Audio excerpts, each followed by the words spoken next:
Hello students, today we are going to discuss NTA test number 83 और इसका जो first question है उसमें आप लोग देख लीजिए 23 टू द पावर 14 की लास्ट टू डिजिट आपको निकालनी है.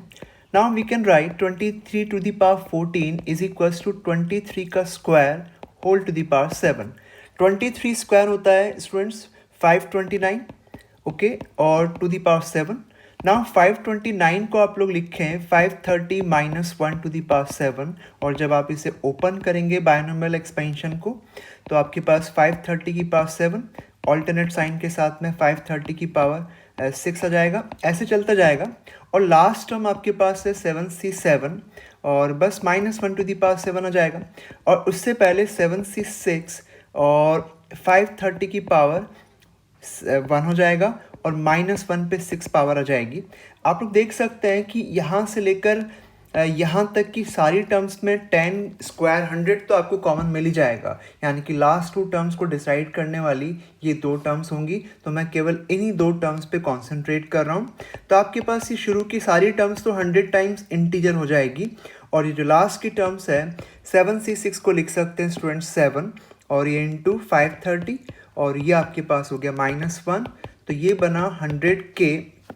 k is any integer students और 530 को 7 से मल्टीप्लाई करेंगे तो आपके पास हो गया 0 1 और 753710 -1. तो ये आपको मिला 100k प्लस 3709. तो इसका मतलब जब आप ऐड करेंगे तो आपके पास लास्ट की टू डिजिट्स जो होंगी ना वो 09 हो जाएंगी. इस तरीके से हम लोग सॉल्व कर सकते हैं. ना उसके बाद ए बी आपके पास यूनिट वेक्टर्स है और a प्लस बी का मैग्नीट्यूड आपको दिया हुआ है. एक काम करते हैं, इसका स्क्वायर करते हैं तो आपके पास होगा a के मैग्नीट्यूड का स्क्वायर प्लस b के मैग्नीट्यूड का square plus 2a dot b is equal to 9/4.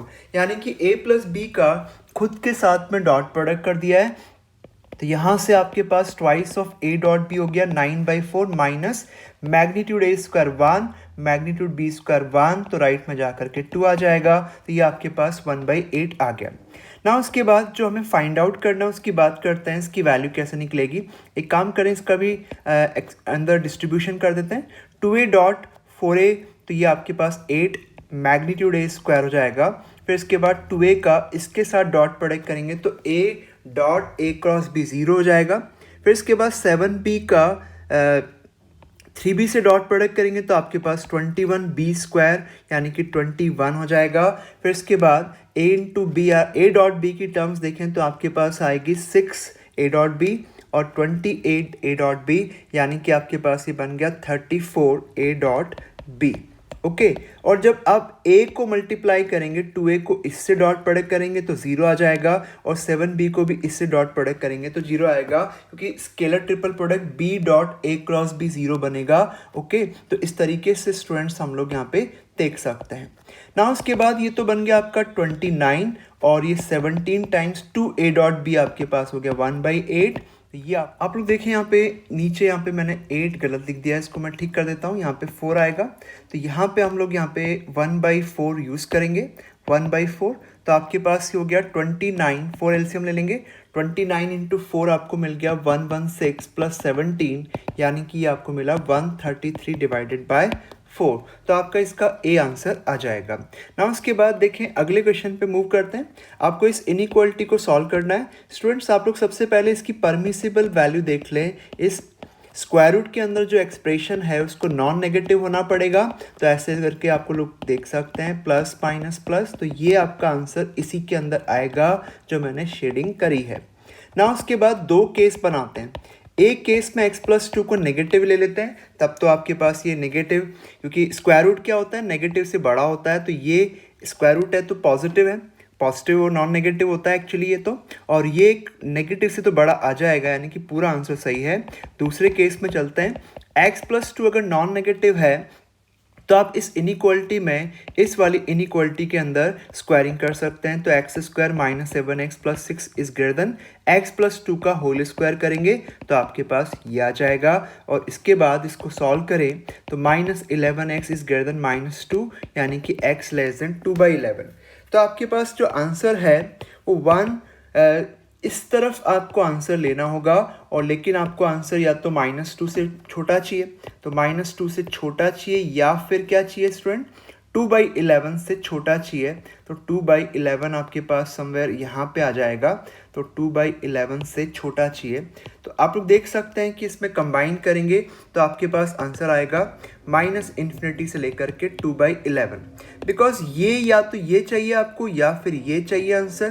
तो आप लोग इन दोनों में कंबाइन करेंगे, इन दोनों में, तो लेस देन 2/11 आएगा, और जो इस परमिसिबल वैल्यू के अंदर आ रहा है, तो यानी कि आपका आंसर जो होगा वो -∞ से लेकर के 2/11 तक आ जाएगा।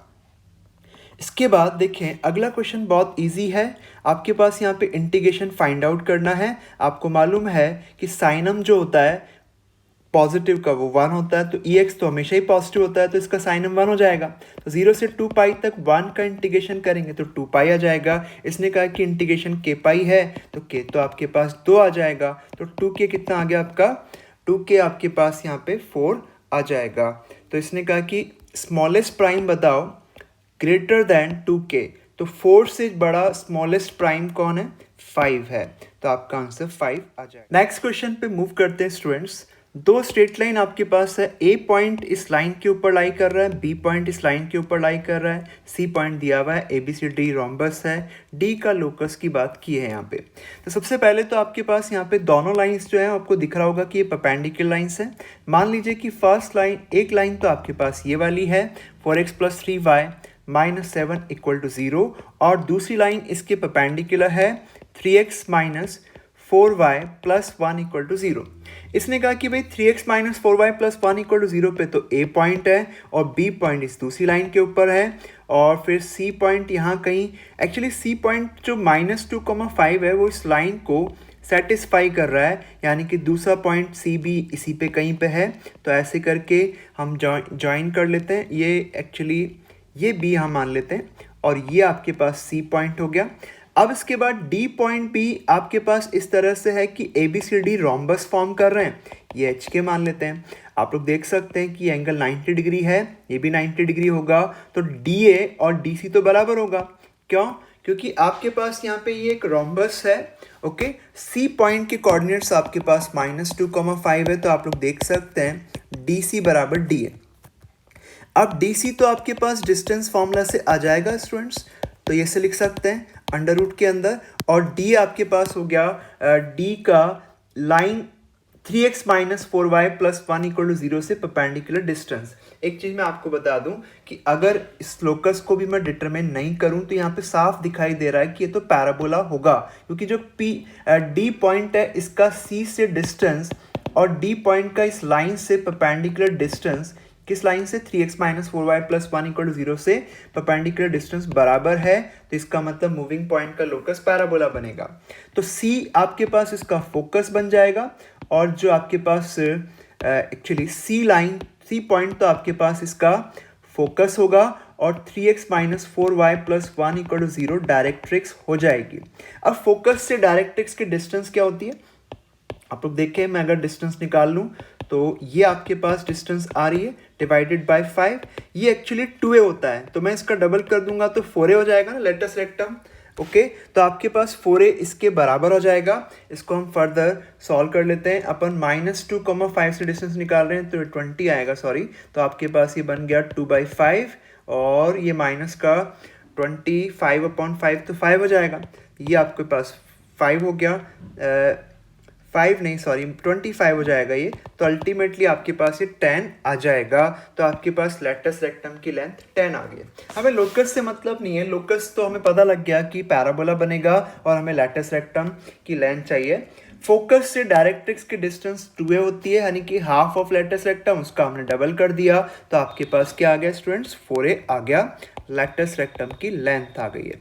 नाउ उसके बाद अगले क्वेश्चन पे मूव करते हैं स्टूडेंट्स। अगला क्वेश्चन आपके पास fx दे रखा है, और f n बार कंपोजिशन करेंगे तो उसे fn से रिप्रेजेंट कर रहे हैं।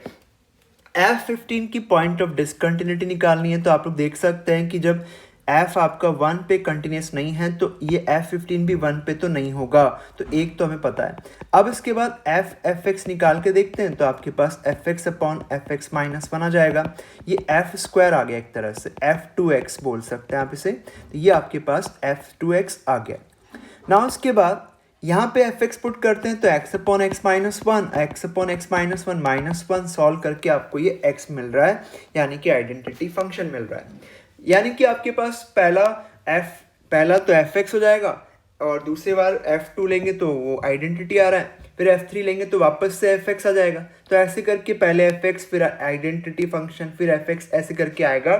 तो आप लोग चेक कर सकते हैं कि ये सारे फंक्शंस जो हैं वो f15 बाद में जाकर के हम फॉर्म कर सकते हैं, लेकिन आप लोग देख सकते हो कि 1 के अलावा कहीं पे भी डिसकंटिन्यूस नहीं हो सकता, क्योंकि 1 ही इसके डोमेन में नहीं आ पाएगा। ओके, बाकी तो सबके डोमेन में 1 आ जाएगा। All the students of the, अगले क्वेश्चन पे आते हैं, all the students of the class perform poorly in physics. ऐसे क्वेश्चन मैथ्स के अंदर भी आया था कि मैथ्स में पुअरली परफॉर्म कर रहा है। Teacher decided to give grace marks of 15 to entire class. Which of the following statistical measure will not change even after the grace marks? आपको पता है कि मीडियन भी बदलेगा, क्योंकि सबको आप 15 मार्क्स बढ़ाओगे तो मीडियन 15 बढ़ के आएगा, मॉड वो भी 15 बढ़ के आएगा, मीन में भी 15 का इंक्रीमेंट आएगा, क्योंकि सब 15 बढ़ गए। तो आप लोग को पता है कि अगर आपके पास वाई आई होता है AXI प्लस बी, तो सिग्मा स्क्वायर वाई जो होता है वो A square times sigma square X होता है। यानी कि अगर आप ए टाइम्स कर देंगे ना डेटा को, तो आपके पास सारे वेरिएंस बदलेंगे, लेकिन अगर आपने कुछ जोड़ा है, केवल मल्टीप्लाई नहीं किया, तो सिग्मा स्क्वायर वाई आपके पास क्या आ जाएगा, सिग्मा स्क्वायर एक्स आ जाएगा। तो क्या चेंज नहीं होगा, वेरिएंस चेंज नहीं होगा। ओके, अगर आप किसी ए से मल्टीप्लाई कर दोगे ना, तो आपके पास वेरिएंस ए स्क्वायर टाइम्स आता है, लेकिन आपने तो कोई मल्टीप्लाई किया ही नहीं, केवल जोड़ा है, तो वेरिएंस चेंज नहीं होगा। अब इसके बाद अगले क्वेश्चन पे मूव करते हैं। टू वर्टिकल पोल्स है आपके पास AL और BM ऑफ हाइट 4 एंड, ये 4 मान लेते हैं कि आपके पास ये AL हो गया, और दूसरा आपके पास पोल है जिसको इसने कहा BM। ओके, अब इसके बाद इसने कहा कि stand apart on horizontal plane. AB आपके पास पोल के फीट हैं, वही मैंने बनाया है यहाँ पे। इंटरसेक्ट करें दोनों एट P पॉइंट, तो कौन, AM और BL। AM आप लोग देखें, AM और BL आपस में किसी पॉइंट P के ऊपर इंटरसेक्ट कर रहे हैं, तो ये पॉइंट हम लोग P मान लेते हैं, right. Then the height of P from the horizontal plane is given is equal to, तो आप लोग एक काम करें, इसको x मान लें, मतलब हमें x फाइंड आउट करना है, और इसको हम लोग फिर क्या मान लें, y मान लेते हैं स्टूडेंट्स, और ये आपके पास z ले लेते हैं, और ये तो आपके पास 16 है ही पोल की हाइट। ना आप लोग देख सकते हैं कि इस पॉइंट को मैं q मान लेता हूँ, तो आप लोग यहाँ पे देख सकते हो कि ट्राइंगल LAB और ट्राइंगल PQB तो सिमिलर हैं, तो ऐसे केस में आप लोग बोल सकते हो कि x/4 जो होगा, x/4 ये आपके पास मिलेगा z/y प्लस z के बराबर। और इसी तरह से ट्राइंगल अपन ने देखा, triangle AQP is similar to triangle ABM, इस वजह से आपके पास यहाँ पे x/16 बनेगा, x/16 बन जाएगा स्टूडेंट्स हम y/y प्लस z, राइट। तो अब अपन को जो फाइंड आउट करना है वो क्या है, x फाइंड आउट करना है, आपको पता है। एक काम करते हैं, दोनों इक्वेशन को ऐड कर देते हैं, तो आपके पास क्या हो जाएगा, x/4 प्लस x/16, और यह राइट हैंड साइड में नीचे दोनों के y प्लस जेड है, तो ऊपर भी y प्लस जेड हो गया, तो 1 हो गया। तो यहाँ पे 16 एलसीएम लेंगे, तो 4x प्लस x बराबर 1, तो 5x 16 आ जाएगा, तो x आपके पास 16/5, दैट इज 3.2 मीटर हो जाएगा। तो बहुत इजी क्वेश्चन है, तो 10th क्लास का क्वेश्चन दे दिया इन्होंने। अब इसके बाद अगले क्वेश्चन पे चलते हैं कि इसने कहा ए और बी दो मैट्रिसेस हैं, ए बी नेचुरल नंबर है, ए बी बराबर बी ए दिया हुआ है, तो कितने बी मैट्रिसेस पॉसिबल है, the number of B matrices is. तो आप लोग सबसे पहले ए बी बराबर बी ए को फाइंड आउट कर लें। तो ए आपके पास सेट 2 3 5 7 और बी है ए 0 0 बी, और इस तरह से वापस से बी लिखेंगे तो ए 0 0 बी आ गया, और ये 2 3 5 7। तो इन दोनों मैट्रिसेस को लेफ्ट हैंड साइड में मल्टीप्लाई करें तो 2a, और इधर आ जाएगा आपके पास 5a, और इधर आ गया 3b और 7b आ जाएगा स्टूडेंट्स। तो आगे राइट हैंड साइड में आपको क्या मिला, 2a और 5b, और 3 7 से मल्टीप्लाई करेंगे 3a, और इधर आ गया 7b। अब इन दोनों मैट्रिसेस को इक्वेट करेंगे तो देखो 2a तो 2a के बराबर दिख ही रहा है, 7b 7b के बराबर दिख रहा है, तो 5a बराबर 5b कर दें और 3b बराबर 3a कर दें, तो a बराबर b। यानी कि आप बस a बराबर b रख लो, a b बराबर b a आ ही जाएगा। तो इसका मतलब इनफाइनाइट चॉइस होगी a और b को बराबर करने की, तो इसका मतलब ये हो गया इनफाइनाइटली मैनी b मैट्रिसेस आपको अवेल हो जाएंगी यहाँ पे ना। उसके बाद अगले क्वेश्चन पे मूव करते हैं। Line A line makes theta angle with x axis and y axis, और z एक्सिस के साथ में अल्फा बनाती है, अल्फा थीटा में रिलेशन है, cos थीटा निकालना है।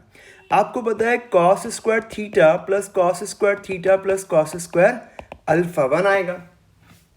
लाइन के डायरेक्शन कोसाइंस ये 3 हो जाएंगे, इनका स्क्वायर का सम 1 होता ही है, तो इससे आपके पास 2 cos square theta is equal to 1 माइनस cos square alpha, that is sine square alpha, और साथ में आपके पास sine square alpha is equal to 3 sine square theta दिया हुआ है। ये तो हमने निकाला और ये गिवन है, तो दोनों से अल्फा को एलिमिनेट कर लेते हैं। तो आपके पास यहाँ से आ जाएगा स्टूडेंट्स, यहाँ से हम लोग लिख सकते हैं 2 cos square theta is equal to 3 sine square theta. हमें तो cos 2 थीटा निकालना है, तो 2 cos स्क्वायर थीटा को लिख सकते हैं 1 प्लस cos 2 थीटा, और साइन स्क्वायर थीटा को लिख सकते हैं 1 माइनस cos 2 थीटा अपॉन 2 लिखा जा सकता है। तो 2 plus 2 cos 2 theta is equal to 3 minus 3 cos 2 theta. तो 5 cos 2 थीटा हो गया आपके पास 1, तो cos 2 थीटा की वैल्यू आ गई स्टूडेंट्स 1/5। तो आपका आंसर आ गया। ना उसके बाद the number of ways in which the letters of the word arrange can be arranged, okay, so that two A's are together। तो आप लोग देख सकते हैं दोनों A को साथ में रखना है आपको, तो और इससे इसको 1 मान लेते हैं, और ये आपके पास 5 हो गए, तो 5 और 1 6 को जमाने के तरीके 6 फैक्टोरियल, लेकिन 2 फैक्टोरियल नीचे लिखना पड़ेगा क्योंकि 2 R भी है, तो आपके पास यही नंबर ऑफ वेज हो जाएंगे, यानी कि 720/2 दैट इज 360 आपका आंसर आ जाएगा।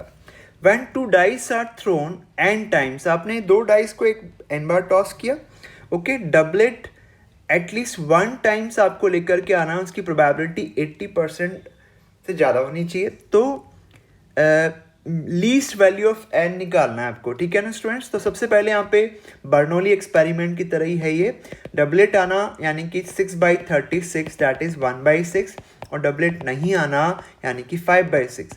मान लेते हैं कि आपने n टाइम्स टॉस किया पेयर ऑफ डाइस को। अब आपको यहाँ पे सक्सेस जो चाहिए ना वो 1 या उससे ज़्यादा चाहिए, और ये ग्रेटर दैन 80% चाहिए, यानी कि ये आपको चाहिए।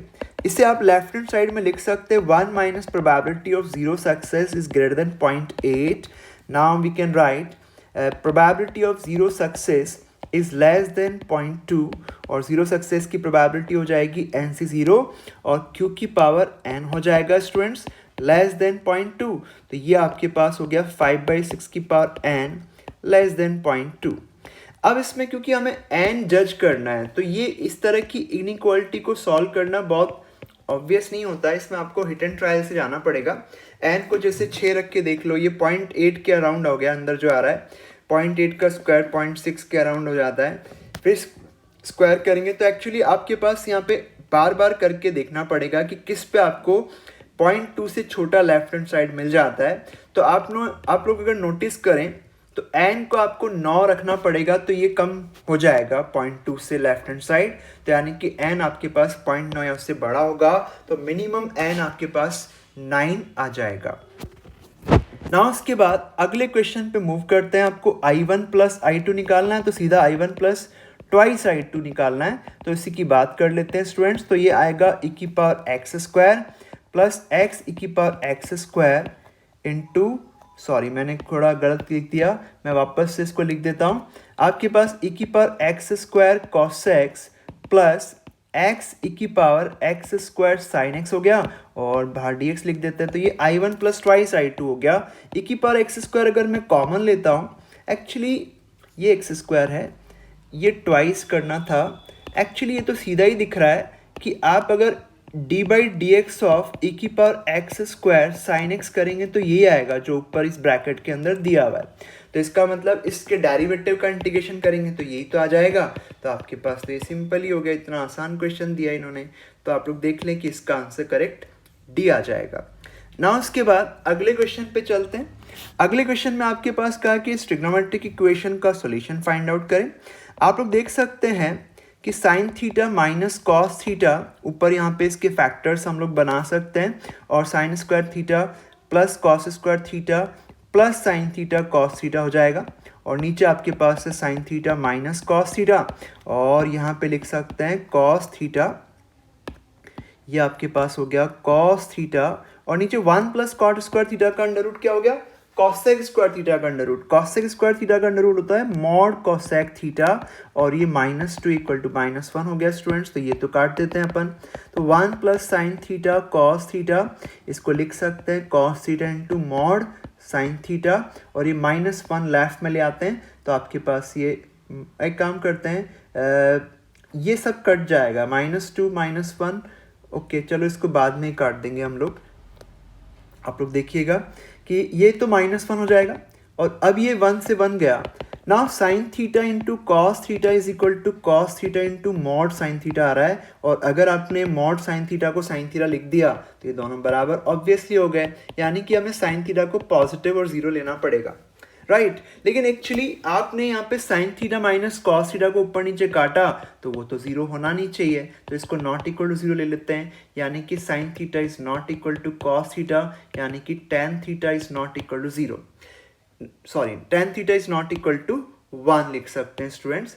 एक चीज और देखनी है कि टेन थीटा को डिफाइन होना चाहिए, कॉट थीटा को डिफाइन होना चाहिए, यानी कि थीटा आपके पास एक्चुअली अपन यहाँ देख लेते हैं, थीटा 0 से लेकर 2 पाई के अंदर लेना है, तो 0 से पाई में नॉन नेगेटिव हो जाएगा, राइट।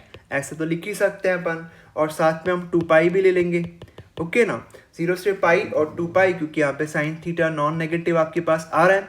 लेकिन एक्चुअली आपको टेन थीटा को डिफाइन बनाना है, इसका मतलब हमें π/2 हटाना पड़ेगा, जो कि 0 से पाई में आ रहा है, क्योंकि टेन थीटा वहाँ नॉट डिफाइंड है। पाई हटाना पड़ेगा क्योंकि कॉट थीटा वहाँ नॉट डिफाइंड है, 0 हटाना पड़ेगा, 2 पाई हटाना पड़ेगा, इन सब को रिमूव करना पड़ेगा।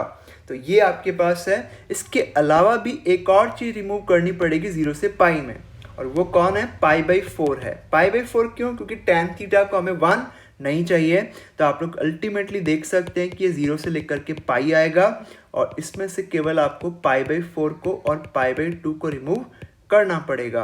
तो आपके पास जो अल्टीमेटली आंसर है वो स्टूडेंट्स डी आ जाएगा। फाइनली ये आपको मिलेगा, क्योंकि इक्वेशन का कोई सॉल्यूशन किसी टर्म को नॉट डिफाइंड बनाए ये हम अलाउ नहीं करेंगे, राइट। अब इसके बाद देखिए अगले क्वेश्चन नंबर 15 पे मूव करते हैं। आपके पास है पैराबोला की इक्वेशन, एक तरह से x² minus 4x plus y is equal to 0। चलो इसको ले लेते हैं, सबको लेफ्ट में इक्वलिटी में ले गए तो ये बनता है, तो x-2 का whole square plus y-4 equal to 0, यानी कि x-2 का square equal to minus of y-4। ना इस पैराबोला का ग्राफ बना सकते हैं अपन। 2,4 इसका वर्टेक्स है, 2,4 मान लेते हैं कि यहाँ पे कहीं पे है, और ये एक डाउनवर्ड पैराबोला आपको मिलेगा, और एक्चुअली ये ओरिजिन पास कर रहा है क्या, यस। और कहाँ पास कर रहा है, एक्स एक्सिस को, एक्स एक्सिस पे y 0 कर देंगे तो आपके पास x की वैल्यू 0 और 4 आ रही है, तो यहाँ पे तो 2 हो गया, ये 0 हो गया, ये 4 हो गया, तो आपके पास ऐसे करके पैराबोला बन जाएगा स्टूडेंट्स, ठीक है। ये आपके पास इसकी एक्सिस मान लेते हैं। यहाँ पे ये पॉइंट के कोऑर्डिनेट्स निकालना चाहें तो x की वैल्यू 2 रखेंगे, तो y कितना आ रहा है, 4 - 8 - 4, तो 4 आ जाएगा, 2,4 आ रहा है स्टूडेंट्स, ठीक है ना। अब अपन यहाँ पे देखें ये 2,0 को ये इनइक्वालिटी सेटिस्फाई कर रही है, इसका मतलब हमें अंदर जाना है, इस पैराबोला के अंदर रहना है। और साथ में y 3 से बड़ा है तो y greater than equal to 3, तो y इज इक्वल टू 3 बनाएंगे तो ये बन जाएगी students line y is equal to 3। तो इससे बड़ा ले लेंगे तो ऊपर की तरफ जाएंगे। तो आपको एरिया ये वाला निकालना है। अब ये पॉइंट के कोऑर्डिनेट्स निकालें और ये पॉइंट के कोऑर्डिनेट्स पे निकालें, तो y को 3 इस इक्वेशन में प्लेस करेंगे तो आपके पास x1 और 3 आता हुआ दिख रहा होगा आपको। तो यहाँ पे x1 यहाँ पे 3। तो आपको अगर एरिया निकालना है तो वर्टिकल स्लाइसिंग ले लेते हैं बच्चों। तो आपके पास यहाँ पे ऊपर y माइनस नीचे y, तो ऊपर y क्या आ रहा है बच्चों 4x माइनस एक्स स्क्वायर आ रहा है और नीचे y आपको 3 मिल रहा है। और क्योंकि length thickness along x axis है तो आपने dx लिख दिया इससे। तो आप लोग चेक कर सकते हैं कि x की वैल्यू कहाँ से कहाँ तक जा रही है। x की वैल्यू आपके पास 1 से लेकर के 3 तक जा रही है। तो इसको हम इंटीग्रेट कर देंगे तो आपको एरिया मिल जाएगा। तो आपके पास फाइनली देखें क्या आ रहा है, 4x का इंटीग्रेशन क्या हो गया 2x square x cube by 3 और ये 3x आ जाएगा 1 से 3, 3 से 1 3 और 1 रखेंगे तो आपके पास 9 माइनस 1 8 आ जाएगा यहाँ पे। तो मैं 8 लिख देता हूँ स्टूडेंट्स। और ये आ जाएगा 27, 27 माइनस 1 कितना हो गया 26 बाई 3 और ये 3 बाहर 3 माइनस 1 2 आ जाएगा। तो इसको सॉल्व करेंगे 16 माइनस 6 हो गया आपका 10 माइनस 26 बाई 3 आ जाएगा। और इससे अगर फर्दर सॉल्व करें 30 माइनस 26 तो आ गया ये आपका 4/3। तो हमें इसका एरिया का 3 टाइम्स निकालना था तो ये तो 4 आ जाएगा। तो आप लोग स्टूडेंट समझ गए कि इसको कैसे सॉल्व करना है ना। उसके बाद अगले क्वेश्चन पे मूव करते हैं। अगले क्वेश्चन में आपके पास देखिए क्या दे रखा है, एक डिफरेंशियल इक्वेशन है और इसका सोल्यूशन जनरल सोल्यूशन निकालना है क्योंकि आर्बिट्ररी कांस्टेंट की टर्म्स में आ रहा है। तो एक काम करें, इस पूरी इक्वेशन को 2√x और dx से डिवाइड करो। किससे डिवाइड करो 2√x और dx से। तो आपके पास ये बनेगा e⁻√x डिवाइड बाई dx और ये बन जाएगा स्टूडेंट्स y अपॉन 2√x और ये e⁻√x है और इधर आपके पास 2√x dx से डिवाइड किया तो ये आ जाएगा sin x अपॉन 2 आ जाएगा केवल, ठीक है ना। ये आपको मिलेगा। अब मैं स्टूडेंट लेफ्ट हैंड साइड में ऑब्जर्व कर रहा हूँ कि लेफ्ट हैंड साइड है d by D x of y e⁻√x। अगर मैं इसको डिफ्रेंशिएट करता हूँ y e⁻√x को तो यही तो आ जाता है और इससे आपके पास इंटीग्रेट कर देंगे तो इधर y e⁻√x आ जाएगा और इधर माइनस cos x अपॉन 2 लिखा जा सकता है। ओके, एक आर्बिट्ररी कांस्टेंट 2 से मल्टीप्लाई कर दो तो ये आपके पास आ जाएगा प्लस cos x और इधर 2c आ जाएगा और 2c को एक नया आर्बिट्ररी कांस्टेंट मान सकते हैं। तो अल्टीमेटली आपका आंसर जो है वो D आ जाएगा। ओके, नाउ इसके बाद अगले क्वेश्चन पे चलते हैं। नेक्स्ट क्वेश्चन में आपके पास दिया हुआ है the sum of all values of lambda for which the set of this set and intersection this set contains exactly one element. आप देखें फर्स्ट सेट के अंदर तो वो सारे पॉइंट्स के कोऑर्डिनेट्स हैं जो सर्कल पे हैं। सर्कल जिसका सेंटर 3, -2 है और रेडियस आपके पास 9 + 4 + 12 यानी कि कितनी आ रही है 5। अगर ये लाइन इस सर्कल को एक ही पॉइंट पे काटे, भाई कॉमन पॉइंट यानी कि इंटरसेक्शन पॉइंट एक ही पॉइंट पे काटे, दैट मीन्स कि आपके पास लाइन को टच होना चाहिए।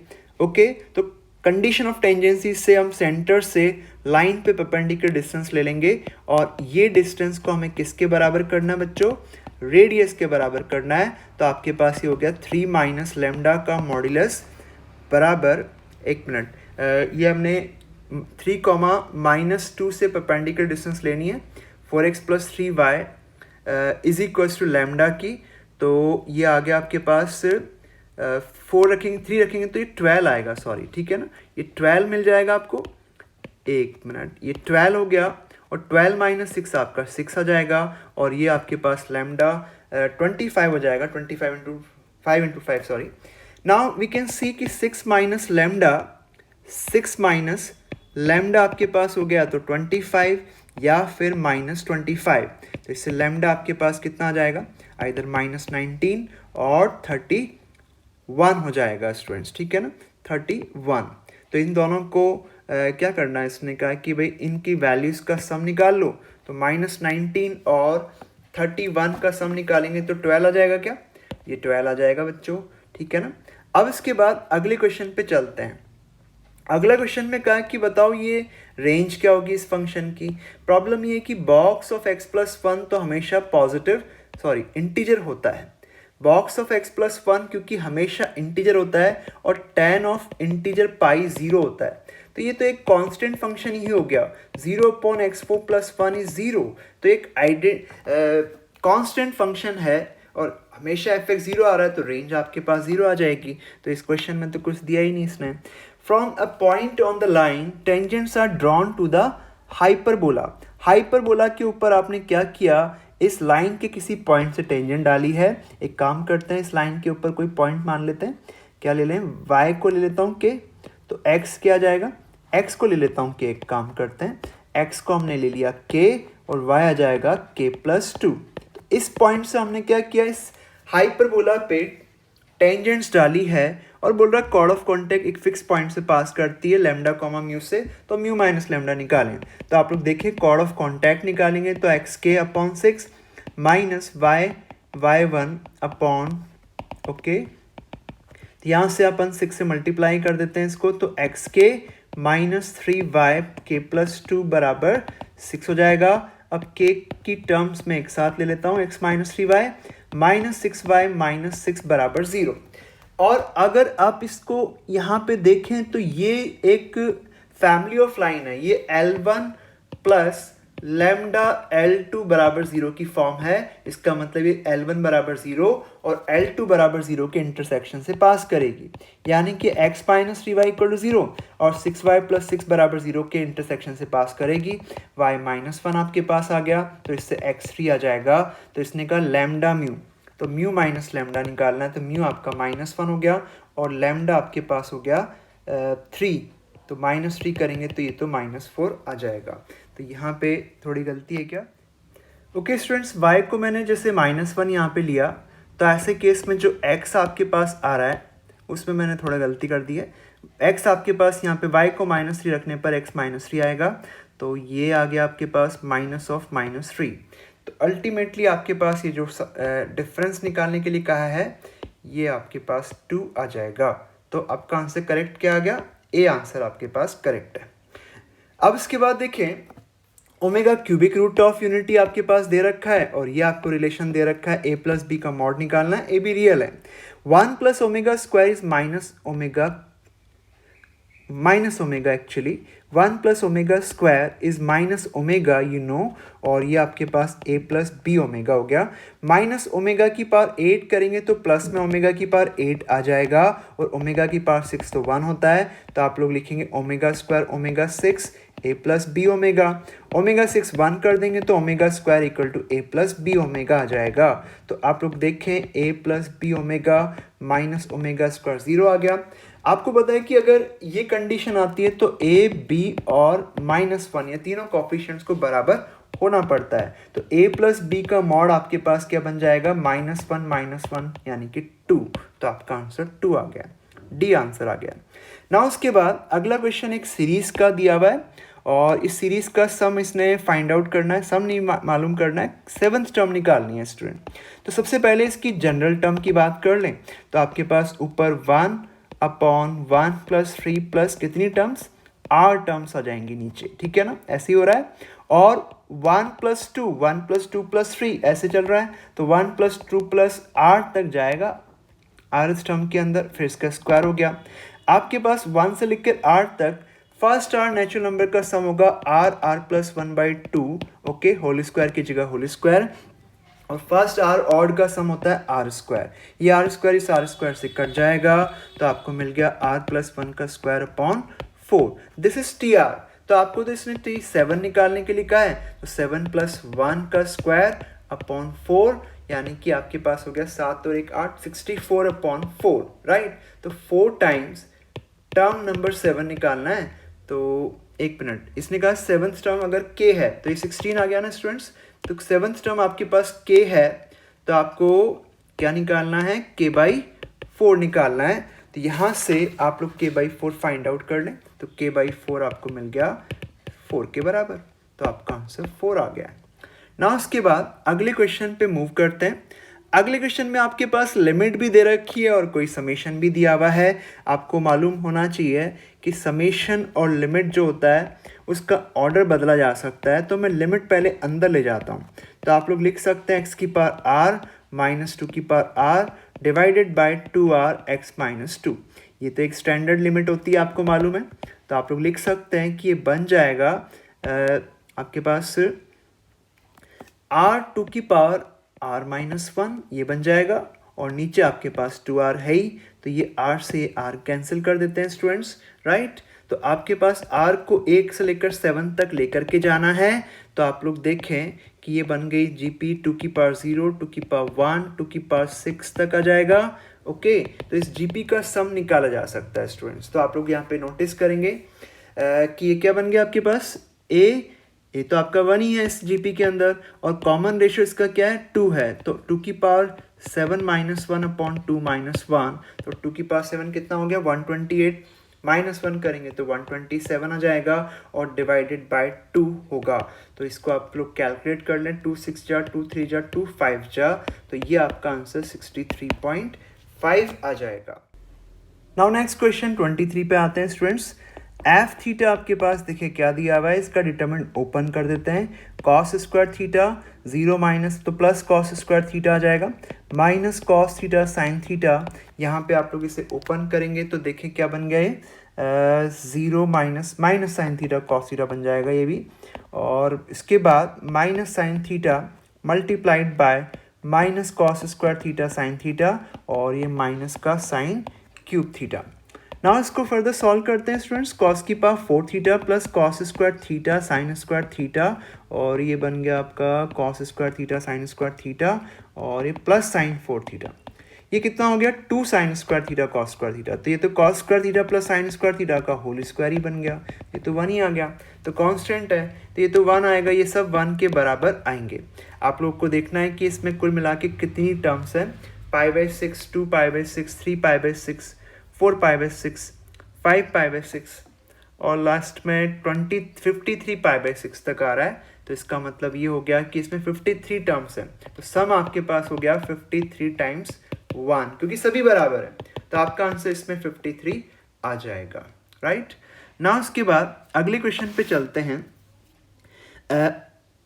The minimum distance of the points between the points is, A भी रियल नंबर है। तो आप लोग चेक करना कि a,a-1 तो आपके पास y is equals to x minus 1 पे लाई करता है, और b,b² प्लस b+1 जो है वो y is equals to x² plus x+1 पे लाई करता है। तो पैराबोला और लाइन के बीच का एक तरह से शॉर्टेस्ट डिस्टेंस चाहिए। लाइन आपके मान लीजिए कि ऐसे कुछ है, और इन दोनों के बीच का अगर शॉर्टेस्ट डिस्टेंस चाहिए तो आपको नॉर्मल के अलोंग, कॉमन नॉर्मल के अलोंग चाहिए होगा।